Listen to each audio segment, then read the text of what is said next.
Hey Celebellas, and welcome back to my channel.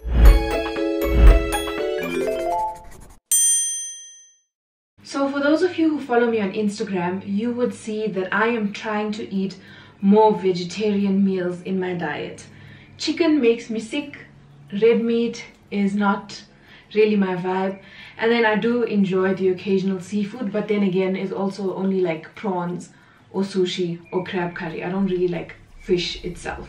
So I decided to share with you guys some of my easy vegetarian meals. So some of them you'll see that I've cooked 2 different meals. That's because Trevino still likes to eat meat. So you'll see that I cooked him like sausage chutney, and then I'll cook a different type of chutney for myself. Without talking anymore, let's get into the meals. The first meal that I made was a spinachy chutney type of dish with paneer in it, and I've never made it before. This was actually the first time I made it, and it was really good.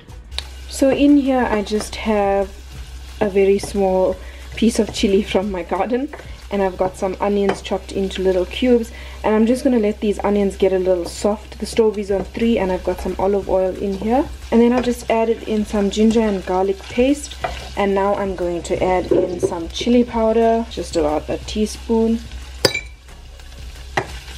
and mix that up.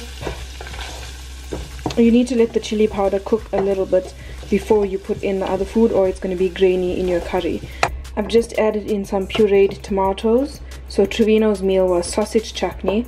Then I just used leftover tomatoes, and I've also got some leftover paneer and leftover spinach. So I am actually winging this meal to see what happens. So I'm just going to let this cook for about 2 minutes, and then I'm going to put in the spinach. So once it starts to bubble like this, I'm going to add in my baby spinach that's washed and just roughly chopped because it wilts down very quickly. So right now it just looks like a salad in a pot, but it's definitely going to wilt down. And then once it's cooked, I'm going to put in the paneer because that cooks quite quickly also. And you can already see how quickly this is going down. I really hope this tastes nice because I've never made this before, and I am winging it. Okay, so once it starts bubbling like that, I'm just going to put in a few cubes of this paneer that I buy from Spar. So I'll put the paneer in and then put the lid on it so it can cook perfectly.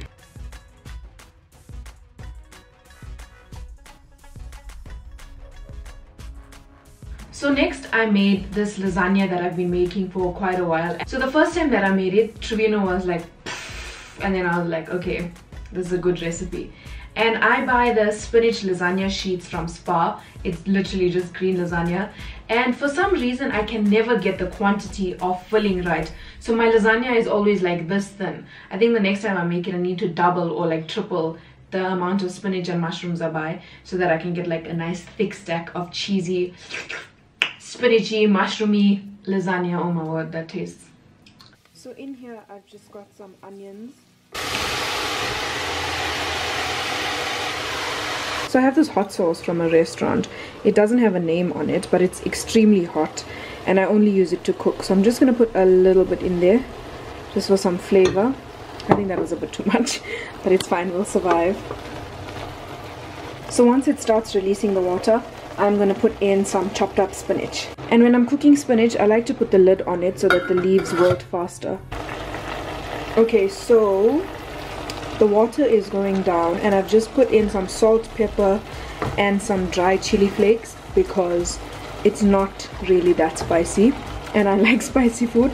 So I just put in some salt, pepper, and dry chili flakes, and once the water goes down, I'm going to start on the bechamel sauce. So in here, I'm just letting 2 tablespoons of butter melt. Okay, so once the butter melted, I put in 2 tablespoons of flour and let that mix together nicely. Then I put some salt and pepper, and then I put some milk in, like a cup of milk. And now I'm going to let this get thick. You can also buy the packet of white sauce if that's easier for you. I've just put some spray and cook in my dish, and this is the lasagna sheets that I like to use. You can get them from Spar. Okay, so I like to just first put some white sauce down, just so the bottom layer isn't dry. This container only takes 2.5 sheets. Well, half is debatable. And then on top of this, I put the spinach and mushroom mixture. Cool, like that.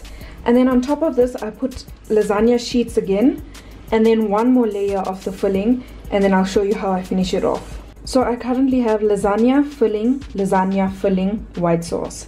And then on top of this, I'm going to put more white sauce on top. So it's like a white sauce sandwich in a way. And I know that a lot of people make this differently, but this is my version. So now that it looks rustic, I feel like people say rustic when something doesn't look neat and perfect. I'm just going to put some grated mozzarella and cheddar cheese on top, and then I'm going to pop this in the oven.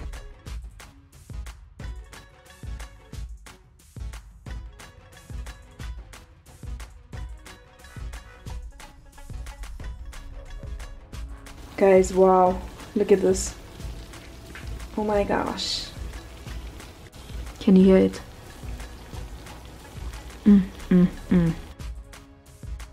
The next meal that I want to show you guys is my veggie stroganoff.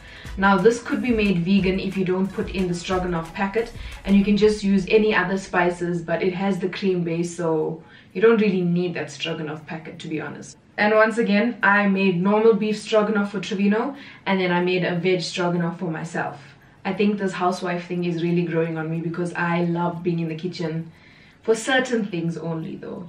Like the other day I tried to make beans curry and roti and it was such a flop and I was so sad. So in here I've got green peppers, brown mushrooms and some onions. I have pasta in there, and in here is Trevino's beef stroganoff. Okay, so once that's cooked, I've got some pre-cooked lentils here that I'm just going to pop in. I actually make them in the microwave because it's easier.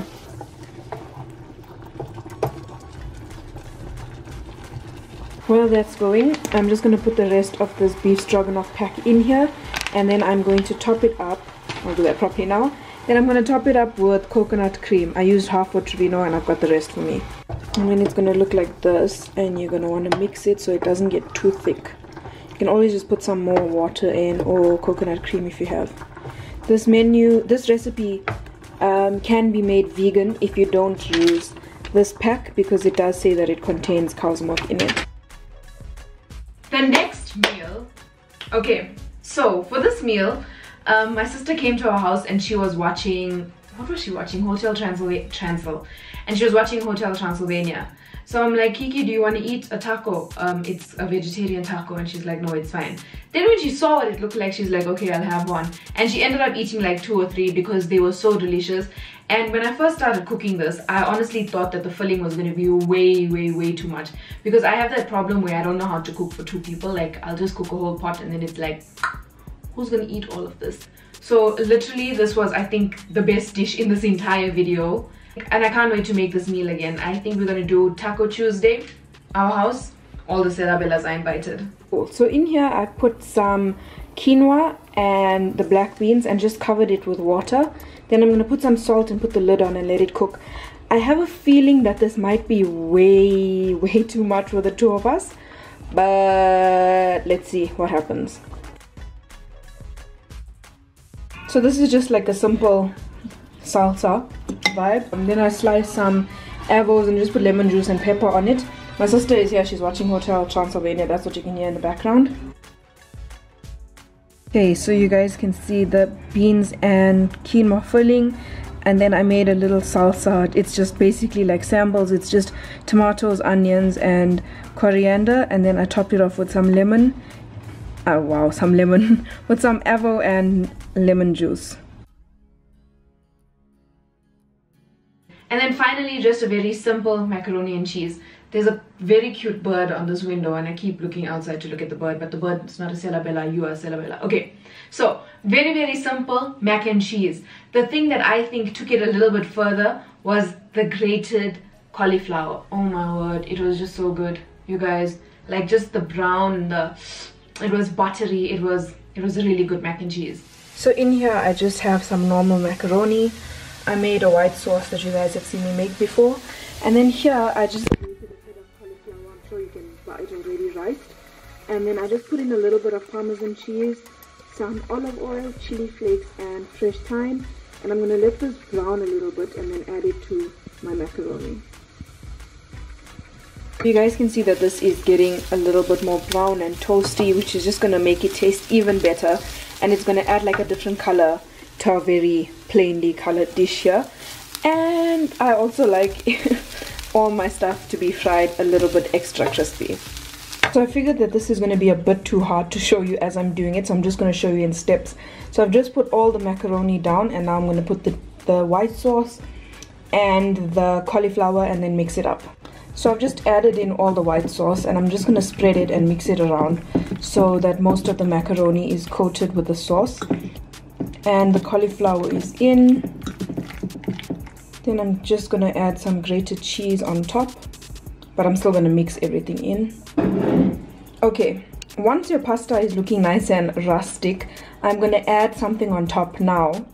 Just before I continue, your pasta needs to be cooked al dente, which means not too soft, or it's going to get mushy in here and overcook in the oven. So sometimes I like to crush up the blue packet of Doritos and put it over just for a crunch, but today I'm going to be using the Southern Coating Hot and just sprinkling some on top so it gives it an extra crunch. Once that's done, I'm going to pop it into the oven and let it bake until everything is melted together perfectly.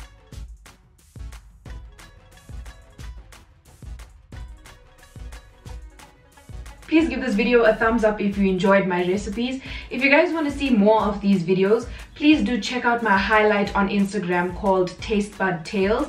I will put a picture of it somewhere on the screen. That is literally where I just share stories of me cooking when I cook nice meals or something different. So if you guys want to see more of my recipes, if you guys want to see more of my recipes, please go check out that Instagram highlight. Don't forget to give this video a thumbs up and don't forget to subscribe. Please, my goal is to get to 5,000 subscribers, 5,000 Celabellas on our YouTube family. And also, if you guys have a chance, after this video, do you mind watching our wedding video so that that video can be better than the GHD vs Cloud9? I don't understand how that video has like over 30,000 views. Can you please help me get that one to be the #1 video on my channel? Please guys, I'd really appreciate that. Okay guys, see you guys every Tuesday and Friday at 12:30 for a new video. Bye Celabellas!